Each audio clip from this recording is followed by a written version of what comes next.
Indian പ്രഹരത്തിൽ തരിച്ചു നിൽക്കുകയാണ് പാകിസ്ഥാൻ. ഇന്ത്യയുടെ തിരിച്ചടി ജനവാസ മേഖലകളിലായിരുന്നു എന്ന് അന്താരാഷ്ട്ര സമൂഹത്തിന് മുന്നിൽ വരുത്തി തീർക്കാനുള്ള പരിശ്രമമാണ് അവരിപ്പോൾ നടത്തുന്നത്. ആ ന്യായവാദം തെളിയിക്കാൻ മതിയായ തെളിവുകളൊന്നും അവരുടെ പക്കലില്ല. പകരം ഇന്ത്യയുടെ അതിർത്തി പോസ്റ്റുകളിലേക്ക് തുടരെ വെടിയുതിർത്ത് പാക് പ്രകോപനം തുടരുകയും ചെയ്യുന്നു. ഇന്നലത്തെ ഇന്ത്യൻ സൈനിക നടപടിക്ക് ശേഷവും അതിർത്തിയിൽ 4 കുട്ടികൾ ഉൾപ്പെടെ 12 പേരുടെ ജീവനാണ് പാക് തോക്കുകൾ എടുത്തത്. ആണവായുധമുണ്ട് കയ്യിലെന്ന് വരെ ഒരു ഘട്ടത്തിൽ ഓർമ്മിപ്പിച്ച പ്രതിരോധ മന്ത്രി ഖവാജ ആസിഫിന്റെ ഇന്നത്തെ പ്രതികരണത്തിൽ പക്ഷേ ഒരു പതർച്ചയുണ്ട്. ഇന്ത്യ സൈനിക നടപടി അവസാനിപ്പിച്ചാൽ ആക്രമണം നിർത്താമെന്ന ഒത്തുതീർപ്പിന്റെ സ്വരമാണത്. എന്നാൽ ശത്രുവിനെ എങ്ങനെ കൈകാര്യം ചെയ്യണമെന്ന് അറിയാമെന്നാണ് പാക് പ്രധാനമന്ത്രി ഷഹബാസ് ഷെരീഫിന്റെ പ്രതികരണം. ചൈനയുമായി ചില നീക്കുപോക്കുകൾ അവർ നടത്തുന്നുണ്ട് എന്നും കേൾക്കുന്നു. അന്തം വിട്ട പ്രതി എന്തും ചെയ്യും എന്ന മട്ടിൽ ചിന്തയില്ലാത്ത നീക്കത്തിന് ഒരുപക്ഷെ അവർ മുതിർന്നേക്കും. പല കാലങ്ങളിൽ മാറി മാറി വന്ന ചിന്താശൂന്യരായ നേതൃത്വമാണ് ആ രാജ്യത്തെ ഇന്നത്തെ നിലയിലെത്തിച്ചത്. എന്താകും ശത്രുവിൻ്റെ പദ്ധതി? കാര്യത്തിലുള്ള പാകിസ്ഥാന്റെ വിശദീകരണം നമുക്ക് പരിശോധിച്ചു പോകാം. ഇന്ത്യ രാജ്യത്തെ 6 കേന്ദ്രങ്ങളിൽ ആക്രമണം അഴിച്ചുവിട്ടു എന്നാണ് പാകിസ്ഥാൻ വിശദീകരിച്ചത്. വ്യോമാക്രമണത്തിൽ 26 പൗരന്മാർ കൊല്ലപ്പെട്ടു എന്നിപ്പോൾ പാകിസ്ഥാൻ തന്നെ സ്ഥിരീകരിക്കുന്നുണ്ട്. 46 പേർക്ക് പരിക്കേറ്റു എന്നും പാകിസ്ഥാൻ പറയുന്നു. 75-80 ഇന്ത്യൻ യുദ്ധവിമാനങ്ങൾ ചേർന്ന് ആക്രമിച്ചു എന്നാണ് പാക് വിദേശകാര്യമന്ത്രി ഇഷാഖ് ദാർ പറയുന്നത്. 5 ജെറ്റ് വിമാനങ്ങൾ വെടിവെച്ചിട്ടെന്നും പാകിസ്ഥാന്റെ അവകാശവാദമുണ്ട്. എന്നാൽ പാളുന്ന തൊടുന്യായങ്ങളാണ് നമുക്ക് എവിടെയും കാണാൻ കഴിയുന്നത്. ഇന്ത്യൻ ആക്രമണം ഭീരുത്വമാണ് എന്ന് പാർലമെന്റിനെ അഭിസംബോധന ചെയ്തുകൊണ്ട് പാകിസ്ഥാൻ പ്രധാനമന്ത്രി പറഞ്ഞു. പഹൽഗാം ആക്രമണ ഉത്തരവാദിത്വം രാജ്യത്തിന് മേൽ കെട്ടിവെച്ചു എന്നുമാണ് ആരോപണം. പാകിസ്ഥാന് പങ്കുണ്ടെന്ന് ലോകത്തെ തെറ്റിദ്ധരിപ്പിക്കാൻ ഇന്ത്യ ശ്രമിച്ചെന്നാണ് ഷഹബാസ് ഷെരീഫ് പറയുന്നത്. ഇന്ത്യയെ എങ്ങനെ കൈകാര്യം ചെയ്യണമെന്ന് അറിയാമെന്നും പാക് പ്രധാനമന്ത്രി ഷഹബാസ് ഷെരീഫ് പറഞ്ഞു. ന്യായീകരണം ഈ ഘട്ടത്തിലെല്ലാം തുടർന്നുകൊണ്ടിരിക്കുകയാണ്. ഇന്ത്യ അന്താരാഷ്ട്ര നിയമങ്ങൾ ലംഘിച്ച് സാധാരണക്കാരെ ലക്ഷ്യമിട്ടു എന്നാണ് പാക് ആഭ്യന്തരമന്ത്രി പറയുന്നത്. പാകിസ്ഥാൻ നേരിടുന്ന സുരക്ഷാ ഭീഷണി സൗഹൃദ രാജ്യങ്ങളെ അറിയിച്ചിട്ടുണ്ട് എന്നും ആഭ്യന്തരമന്ത്രി വിശദീകരിക്കുന്നു. ഈ ആക്രമണത്തിൽ ഒന്ന് പതറുകയും പിന്നീട് നിലപാട് മാറ്റുകയും ചെയ്തിട്ടുണ്ട് പാകിസ്ഥാൻ. ഇന്ത്യൻ സൈനിക നടപടി അവസാനിപ്പിച്ചാൽ ആക്രമണം നിർത്താമെന്ന് പാക് പ്രതിരോധ മന്ത്രി പറഞ്ഞു. ഇന്ത്യ പിന്മാറിയാൽ അതിർത്തിയിലെ സംഘർഷം അവസാനിപ്പിക്കുമെന്ന് ഖവാജ ആസിഫ് പറഞ്ഞു. സുരക്ഷാ ഭീഷണി ഒഴിവായാൽ ഇന്ത്യക്കെതിരെ ശത്രുതാപരമായ നടപടി സ്വീകരിക്കില്ല. പാകിസ്ഥാൻ ആണവായുധമുണ്ടെന്ന് നേരത്തെ ഖവാജ ആസിഫ് ഇന്ത്യയെ ഓർമ്മപ്പെടുത്തിയിരുന്നു. ഇനി സാമ്പത്തിക സ്ഥിതി സംബന്ധിച്ചുള്ള ആശങ്കകൾ കൂടി നോക്കണം. സമ്പദ് വ്യവസ്ഥ തകർന്നിരിക്കുന്ന പാകിസ്ഥാന് ഇന്ത്യൻ പ്രത്യാക്രമണം വലിയ തിരിച്ചടിയാണ്. അടിയന്തര സാമ്പത്തിക അവലോകന യോഗം ചേർന്ന് പാക് ധനകാര്യ മന്ത്രാലയം കാര്യങ്ങൾ ആലോചിച്ചു. സാമ്പത്തിക സുരക്ഷയും സുസ്ഥിരതയും ഉറപ്പാക്കാൻ ഉടൻ നടപടി വേണമെന്നുള്ളതാണ് അവരുടെ ആലോചന.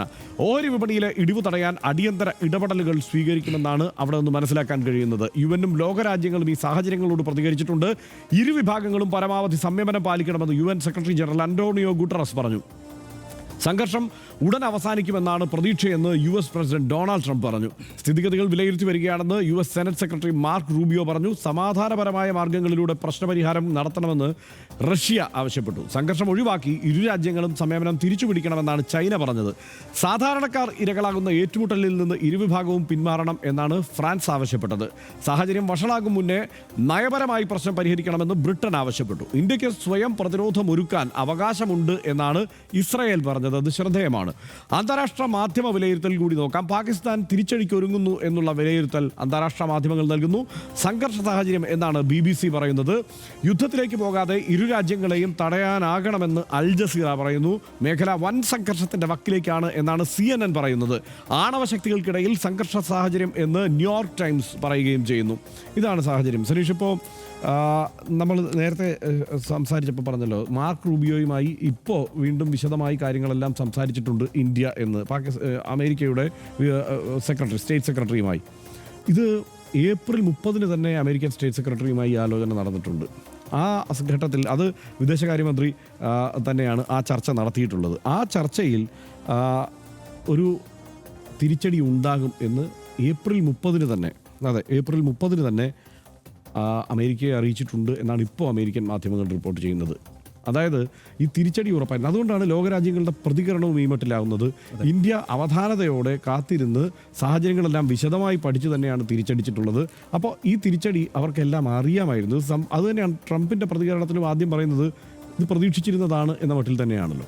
നിശ്ചയമായിട്ടും ഇതിനകത്ത് നമ്മൾ ഈ സംഭവങ്ങളെ ആകെപ്പാടെ കാണുമ്പോൾ ഹർഷൻ, ഇപ്പോൾ എല്ലാ ദിവസവും ഇത് സംഭവങ്ങൾ ഉണ്ടായ പഹൽഗാം ആക്രമണം ഉണ്ടായതൊട്ട് ഇത്ര ദിവസമായിട്ട് നമ്മൾ ഈ കാര്യങ്ങൾ കാണുകയാണല്ലോ. എന്താ നമ്മളതിനകത്ത് കാണുന്നത്? രാഷ്ട്രീയ ഉത്തരവാദിത്തം എന്നത് ഏറ്റവും പ്രധാനപ്പെട്ട ഒരു കാര്യമായിട്ട്, ഏറ്റവും മൂല്യമുള്ളൊരു വസ്തുവായിട്ട് നമ്മുടെ മുന്നിൽ നിൽക്കുകയാണല്ലോ. രാഷ്ട്രീയ ഉത്തരവാദിത്തം എത്രക്ക് കൃത്യമായിട്ടും കണിശമായിട്ടുമാണ് ഇന്ത്യ ഇന്ന് കണ്ട ഈ സംഗതിയിലേക്ക് പോയത്. എത്രക്ക് വെൽ ഓർക്കസ്ട്രേറ്റഡ് ആയിട്ടാണ് ഓരോ കാര്യങ്ങളും ഓരോ പ്രസ്താവനയും ഉണ്ടായത്. നമ്മൾ നേരത്തെ പറഞ്ഞു, അതായത് അതിതീവ്രമായിട്ടുള്ള ദേശീയത പലയിടങ്ങളിലും പറഞ്ഞിട്ടുള്ള നേതാക്കളാണ് നമ്മുടെ ഭരണതലപ്പത്തിരിക്കുന്ന പ്രധാനമന്ത്രി അടക്കമുള്ള ആളുകൾ. പക്ഷേ ഒരു വാക്ക് അവർ അങ്ങോട്ടോ ഇങ്ങോട്ടോ വ്യാഖ്യാനിക്കാവുന്ന വിധത്തിൽ ഇതുമായി ബന്ധപ്പെട്ട് പറഞ്ഞിട്ടേ ഇല്ല. അതികൃത്യതയാർന്ന ഈ രാജ്യം 10-25 കൊല്ലക്കാലം ഇങ്ങനെ വന്നതിൻ്റെ കടന്നു പോകുന്ന നാഴികക്കല്ലുകളിൽ ഓരോന്നിലും നമ്മൾ എത്രമാത്രം പക്വത കാണിച്ചിട്ടുണ്ടോ, ലോകത്തിന് കാണിച്ചു കൊടുത്തിട്ടുണ്ടോ, അതെല്ലാം നമ്മൾ ഈ ഘട്ടത്തിൽ കണ്ടു. അല്ല, യഥാർത്ഥത്തിൽ അത് ഈ സർക്കാരിൻ്റെ ഭാഗത്തുനിന്ന് പ്രതീക്ഷിക്കാത്ത ആളുകൾക്കടക്കം ഇത് ഗംഭീരമായല്ലോ എന്നൊരു തോന്നലുണ്ടാകുന്ന വിധം അങ്ങോട്ടോ ഇങ്ങോട്ടോ പാളാതെ രാഷ്ട്രീയ നേതൃത്വം കാര്യങ്ങളെ കൊണ്ടുപോയി. AK ആന്റണി, നമ്മുടെ മുൻ പ്രതിരോധ മന്ത്രി, വളരെ അഭിനന്ദനാർഹമായിട്ടുള്ള വാക്കുകളാണ് ഈ കാര്യങ്ങളോട് പ്രതികരിച്ചത്. രാഹുൽ ഗാന്ധിയും മല്ലികാർജ്ജുൻ ഖാർഗെയും എത്ര ശക്തമായിട്ടുള്ള പിന്തുണയാണ് നൽകിയത്.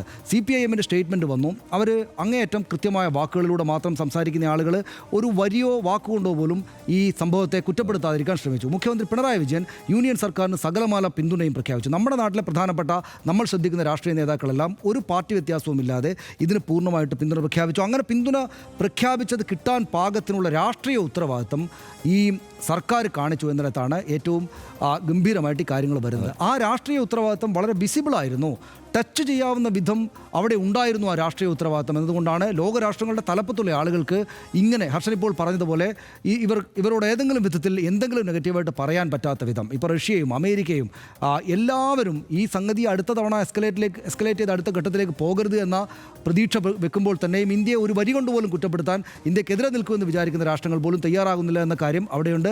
അത് ആ രാഷ്ട്രീയ ഉത്തരവാദിത്തത്തിന് കിട്ടുന്ന കയ്യടിയാണ്. പക്ഷേ അവിടെയാണ് നമ്മുടെ നാളെ എന്താണ് സംഭവിക്കുക എന്ന ഒരു കാര്യം വരുമ്പോൾ നമ്മുടെ ആശങ്ക. നമുക്ക് എത്രത്തോളം രാഷ്ട്രീയ ഉത്തരവാദിത്തമുണ്ടോ അത്രത്തോളം രാഷ്ട്രീയ ഉത്തരവാദിത്തമില്ലായ്മ ഉള്ള രാജ്യമാണ് അപ്പുറത്ത് നിൽക്കുന്നതെന്നാണ് നമ്മുടെ പ്രശ്നം. അതായത് ഇപ്പോൾ തന്നെ ഖാജ ആസിഫ് എന്ന് പറയുന്ന ഒരു നേതാവിൻ്റെ ഒരു പ്രധാനപ്പെട്ട ഭരണാധികാരിയുടെ പ്രസ്താവന വന്നു. ഇന്ത്യ ഇനിയും അടിക്കാതിരുന്നാൽ ഞങ്ങൾ പിന്നോട്ട് പോയിക്കൊള്ളാമെന്നല്ലേ അദ്ദേഹം പറഞ്ഞത്. പക്ഷേ അതല്ലല്ലോ പിന്നീടുണ്ടായത്. ഷെഹബാസ് ഷെരീഫ് സൈന്യത്തിന് അധികാരം കൊടുത്തിരിക്കുകയാണ്. സൈന്യത്തിന് അധികാരം കൊടുത്ത് സൈന്യത്തിൽ ഞാൻ നേരത്തെ പറഞ്ഞതുപോലെ ഒരു വളരെ മോശക്കാരനെന്ന് തന്നെ വിചാരിക്കാവുന്ന അസീം മുനീർ അവിടെയുണ്ട്. അയാളുടെ കയ്യിലാണ് ഈ കാര്യം ഇരിക്കുന്നത്. ഇപ്പുറത്താണെങ്കിൽ മസൂദ് അസർ വേദനിക്കപ്പെട്ടിരിക്കുന്നു ഞാൻ എന്ന് പറയുന്ന ഒരു തീവ്രവാദി നേതാവ് തന്നെയും അവിടെയുണ്ട്. അപ്പോൾ മസൂദ് അസറും ഭീകരവാദികളുടെ ഒരു സംഘം അപ്പാടെ ഭരിക്കുന്ന ഒരു രാജ്യം, പട്ടാളം രാഷ്ട്രീയ ഭരണ ജനാധിപത്യ തലപ്പത്തേക്കാൾ പോകാൻ ആഗ്രഹിക്കുന്ന ഒരു പട്ടാള സംവിധാനം അവിടെയുണ്ട്. ഈ ഭീരുക്കളായിട്ട് മറ്റ് പലതരം പരസ്പരം തമ്മിൽ തല്ലിക്കൊണ്ട് നിൽക്കുന്ന ഒരു കൂട്ടായ്മയും ഇല്ലാത്ത ഭരണപ്രതിപക്ഷ 100,000 പാർട്ടികളും നേതാക്കളുമായിട്ടുള്ള ഒരു ദുർബല ഭരണ സംവിധാനം ഇവിടെയുണ്ട്. ഇങ്ങനെ ഫ്രജൈലായി കിടക്കുന്ന, എങ്ങോട്ട് വേണമെങ്കിലും എങ്ങനെ പോകാവുന്ന ഒരു സംവിധാനം അവിടെയുണ്ട്. എത്രത്തോളം ഗംഭീരമായിട്ടുള്ള രാഷ്ട്രീയ ഉത്തരവാദിത്തമാണോ ഇന്ത്യ കാണിച്ചത്, അത്രത്തോളം രാഷ്ട്രീയ ഉത്തരവാദിത്തം ഇല്ലായ്മ ഇവിടെ വലുപ്പം കൂടെയുള്ള രാഷ്ട്രം അപ്പുറത്ത് നിൽക്കുന്നു എന്നതാണ് ഇതിനകത്ത് ഏറ്റവും പ്രധാനപ്പെട്ട കാര്യം. പക്ഷേ അപ്പോഴും നമ്മൾ വിചാരിക്കേണ്ടത് ഇതെല്ലാം പരസ്പരം കണക്റ്റഡ് ആണ്. മറ്റ് രാഷ്ട്രങ്ങളെ ആകെ തന്നെയും വെറുപ്പിച്ചുകൊണ്ട് ഇന്ത്യക്കെതിരായിട്ട് തുടർ ആക്രമണ പരമ്പര സംഘടിപ്പിക്കുക എന്ന് വെച്ചാൽ പാകിസ്ഥാനിൽ അതിപ്പോൾ പട്ടാളമാണെങ്കിലും ഈ തീവ്രവാദികളാണെങ്കിലും അവർക്ക് എളുപ്പമല്ല. കാരണം അമേരിക്കയും ചൈന എന്ന് പറഞ്ഞതിൽ എല്ലാ വാക്കുകളും ഉണ്ട്. ചൈനയുടെ പ്രസ്താവന ഏതാണ്ട് ഇങ്ങനെയായിരുന്നു: ഇന്ത്യയും പാകിസ്ഥാനും അയൽക്കാരാണ്, അവർ രണ്ടുപേരും ഞങ്ങളുടെ അയൽക്കാരുമാണ്. അപ്പോൾ അതുകൊണ്ട് അവിടെ ഒരു പ്രശ്നമുണ്ടാകാതിരിക്കുക എന്നത് ഞങ്ങളുടെ കൂടെ ആവശ്യമാണ് എന്ന മറ്റുള്ള പ്രസ്താവനയാണ് ആ ഭാഗത്ത് നിന്ന് വന്നത്. അതുകൊണ്ട് അവരുടെ ഉത്തരവാദിത്തമില്ലായ്മ, അവരുടെ നേതൃത്വത്തിൻ്റെ വീഴ്ചകൾ എത്രമാത്രം വലുതായാലും ഒരു പരിധിക്കപ്പുറത്തേക്ക് അവർക്ക് അപകടത്തെ കൊണ്ടുപോകാൻ സാധിക്കുകയില്ല.